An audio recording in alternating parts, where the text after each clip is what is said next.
దసరాకి అందరు జమ్మి పెట్టుకొని అలై బలై తీసుకుంటే కర్నూలు జిల్లా దేవరకట్టు కాడ కట్టెలతోని పొల్లు పొల్లు కొట్టుకుంటారు. తలకాయలు వలుగుతాయి, నెత్తురు గారుతుంది, దవాఖానలో కూడా పడతారు. అయినా మనోళ్ళు తగ్గనే దగ్గరు.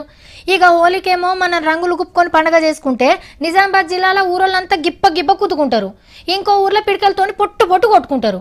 అంటే ఒక్కొక్క ఊర్లో ఒక్కో తీరు ఆచారం ఉంటుంది అన్నట్టు. ఇప్పుడు ఉగాది పండగ కాబట్టి ఒక ఊర్లో అసొంటి ఆచారం ఉన్నది చూడరి.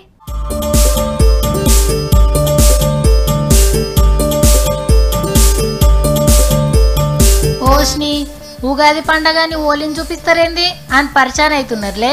ఇది ఉగాది హోలీ మరి. అవు రెండు పండగలు ఒక్కనాడే చేసుకుంటారు. వీళ్ళది మహబూబ్ నగర్ జిల్లా కోడూరు. దేశమంతా రంగుల పండగ అయితే అంటే ఈ ఊరోళ్ళు ఎవరి పనులు వాళ్ళు ఉంటారు. ఉగాది ఎప్పుడొస్తుందా అని ఎదురు చూసి బచ్చాల పండగ నాడు జోరుగా హోలీ ఆడతారు. మొదలు వరదరాజు సాముల వారి గుడిలో పూజలు చేస్తారు. అటెంక దేవుణ్ణి తీసుకొని ఆటపాటలు భజన కీర్తనలతోని ఊరేగింపు తీస్తారు. తాత ముత్తాతలకించలస్తున్న ఆచారం ప్రకారం రంగులు జల్లుకుంటా దేవుణ్ణి ముంగడికి తీసుకుపోవాలట. ఇప్పటికి సుత అదే ఫాలో అవుతున్నారు ఊరోళ్ళు. ఆడోళ్ళు, మోగోళ్ళు, చిన్నోళ్ళు, పెద్దోళ్ళు అందరికందరు రంగులు గుప్పుకుంటా పండగ చేసుకున్నారు. ఈ తాప కూడా హోలీ అయిపోగానే ఇంటికి పోయి ఉగాది చేసుకుంటారు అన్నట్టు. ఒక్కనాడే రెండు పండగలు అయ్యే వరకు సంబరాలే సంబరాలు పొర్రి.